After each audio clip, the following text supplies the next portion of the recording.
Hello friends, welcome to my channel. இன்றைக்கி நம்ம பிடி கருணக்கிழங்கு வச்சு எப்படி ஒரு கிரேவி பண்ணுறது அப்படின்னு பார்க்கலாம்.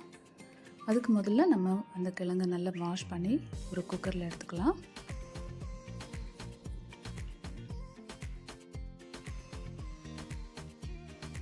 இந்த கருணக்கிழங்கு நல்ல குழையிற மாதிரி வேக வைக்கக்கூடாது. பாதி பதத்தில் வெந்தாலே போதும், இல்லாட்டி முக்கால் பதத்தில் வெந்தாலே போதும். அதுக்காக நம்ம 2லேருந்து 3 விசில் வரைக்கும் வைக்கலாம். கருணக்கிழங்கு வெந்துட்டுருக்கும்போது இன்னொரு பாத்திரத்தில் நம்ம புளிக்கரைசல் எடுத்துக்கலாம்.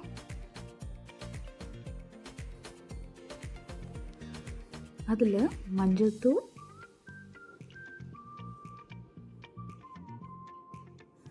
மிளகாய்த்தூள், மல்லிப்பொடி,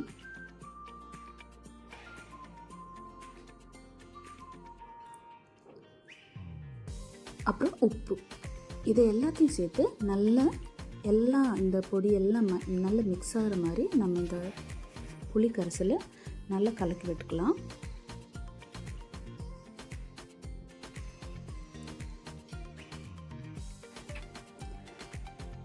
இந்த மசாலா எல்லாம் கட்டி கட்டி இருந்துச்சுன்னா அதெல்லாம் நல்லா அந்த கரண்டி வச்சு மிக்ஸ் பண்ணிக்கோங்க.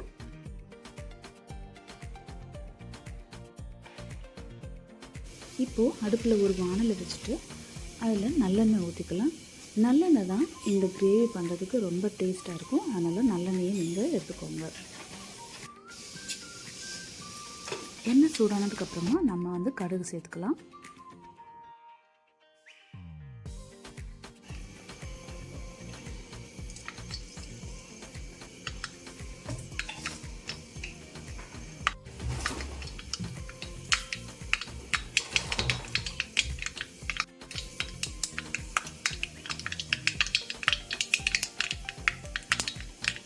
கடுகு பொரிஞ்சதுக்கு அப்புறமா அதில் வெந்தயத்தை சேர்த்துக்கலாம்.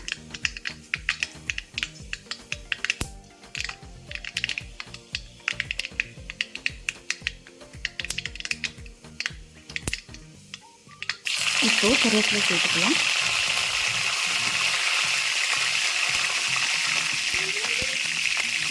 அதுக்கப்புறமா பூண்டு, அப்புறம் சின்ன வெங்காயம், இது எல்லாத்தையும் சேர்த்து நம்ம நல்லா வதக்கிக்கலாம்.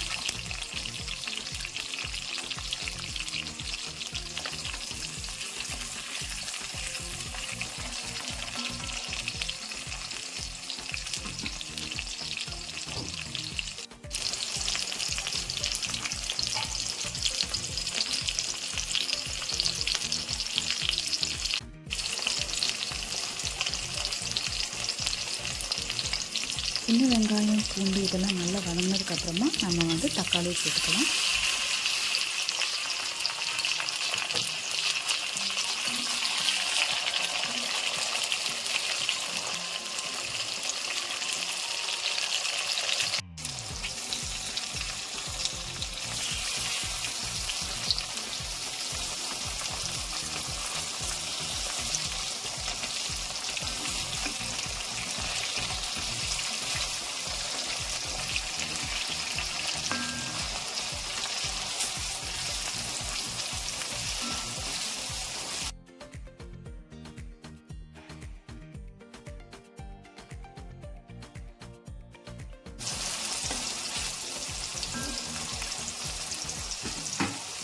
பாருங்கள், வெங்காயம், தக்காளி, அப்புறம் பூண்டு எல்லாமே நல்லா வதங்கிடுச்சு.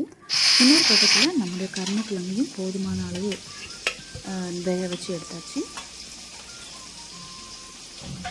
எல்லா கிழங்கையும் ஒரு பிளேட்டில் மாற்றிக்கலாம் நம்ம. அதுக்கப்புறமா அதை தோலை உரித்து அதை நமக்கு எந்த ஷேப்பில் விருப்பமோ அந்த ஷேப்பில் அதை கட் பண்ணி வச்சுக்கலாம். இல்லாட்டி நம்ம கைவிட்டு கூட கையினால் அதை உடச்சி கூட விட்டுக்கலாம்.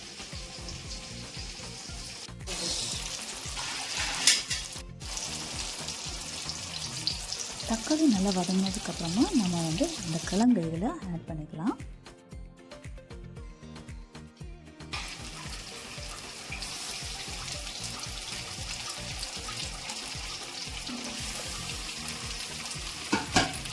கிழங்கு நல்லா கொஞ்சம் நேரம் எண்ணெயில் நம்ம வதக்கிக்கலாம்.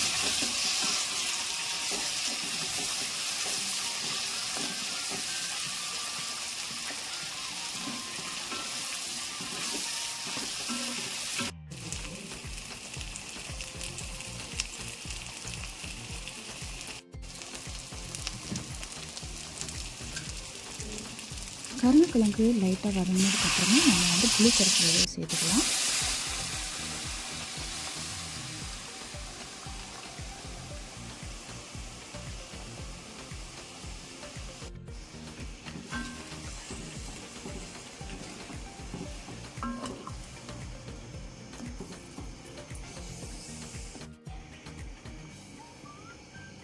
இந்த டைமில் உப்பு, காரம் இதெல்லாம் கரெக்டாக இருக்கான்னு பார்த்துக்கலாம். ஒருவேளை புளிப்பு அவ்வளோவா உங்களுக்கு தேவையில்லை அப்படின்னு சொன்னால் நீங்கள் தண்ணி கொஞ்சம் சேர்த்துக்கலாம். பாருங்கள், காரக்குழம்பு கொதிக்க ஆரம்பிச்சிச்சு. அதை ஒரு 10 நிமிஷம் நம்ம மூடி போட்டு அதை வேக வைக்கலாம்.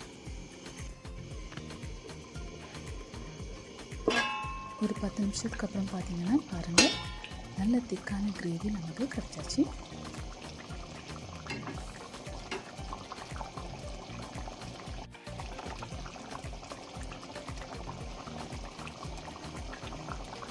கிரேவி கொஞ்சம் திக்கான உடனே நம்ம வந்து ஸ்டவ் ஆஃப் பண்ணிக்கலாம். அவ்வளோதாங்க, நம்முடைய பிடிக்கருணை காரக்குழம்பு ரெடி ஆயிடுச்சு.